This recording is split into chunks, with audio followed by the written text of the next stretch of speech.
What's up, everybody? It is Dweebo here, back with another action figure review. We are continuing the Final Fantasy VII Remake line of figures from PlayArt's Kai. These figures have been really awesome so far, and this may be one of my new favorites, and that is Red 13. You know, the dog, the wolf. What is he, a dog or wolf? I cannot remember. Whatever he is, he's Clifford, the big red dog's little cousin. Let's get right into the review.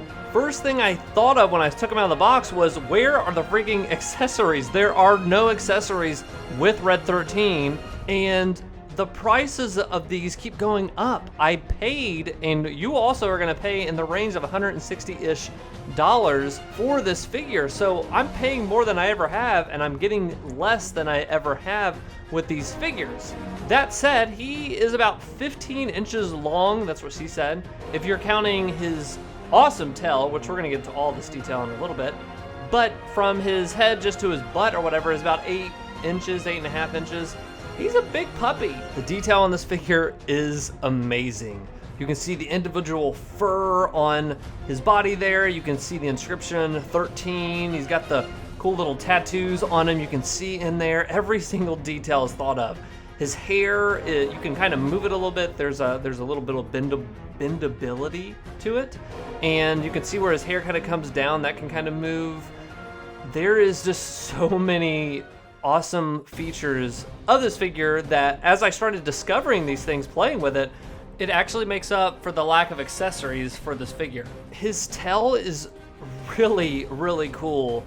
Has that flame at the top, and what makes this, as I started discovering all of these little details in the figure, the mouth you'll see here in a second, this tail, that price tag and the lack of accessories I was starting to be okay with.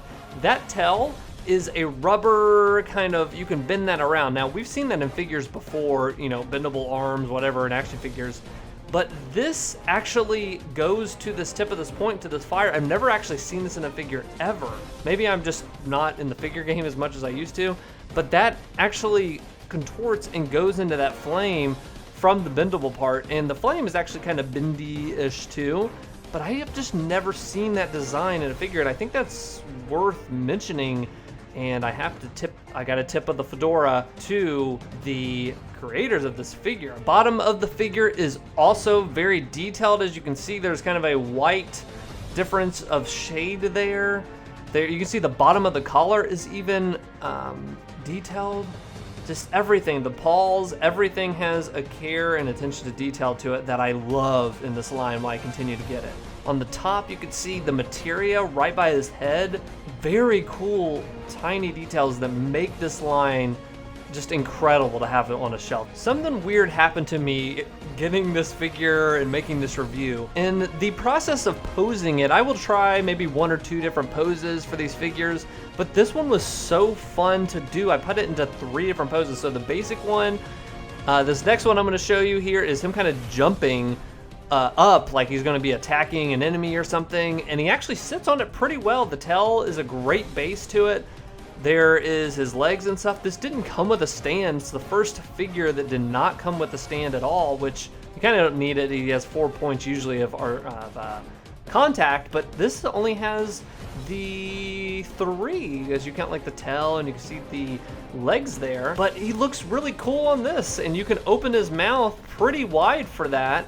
And I was shocked. At first, I kind of just thought it was his teeth, you can see, but I pulled it a little bit more and it came apart more, and I was like, oh, I was kind of shocked. Or you can just close it completely and hide his teeth. They've hit it with his hair very well, and it just looks freaking cool. It just looks awesome, and getting to change with these different poses, I was having fun checking all these poses with this figure. This is the 3rd pose I put him in, like he's moving his legs like he's about to lunge and attack an enemy. I wrapped his tail around a little bit more there because the tail is totally bendable, like I said earlier. But man, I was just having a great time with this, and because the legs and the joints in this are so posable, you can have a lot of fun and put them in totally different positions. Should you get this figure? Yes. It is one of my favorites in the entire line now, right next to Sephiroth, which I recently did a review for.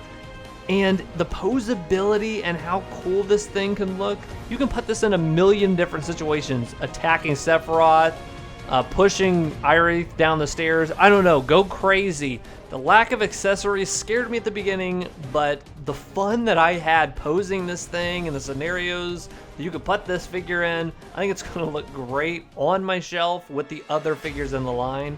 For $160, that's steep, it really is, but if you can afford it and you like Red 13 as a character in the game, I really do recommend this one. Sephiroth and, hey, main guy Cloud, if you're looking to be on a tighter budget, man, I feel like those three you shouldn't miss out on. Hope you guys enjoyed the review. Hey, if you really liked it, why don't you give us a like?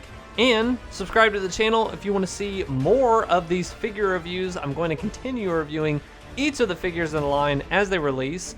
Hey, is there one that you want to know that's already been released? We got you covered. I've already reviewed the figures thus far that has come out in the PlayArts Kai Final Fantasy VII Remake line. So thank you guys for watching. Make sure you subscribe, like, and until next time, as Red 13 would say, ow!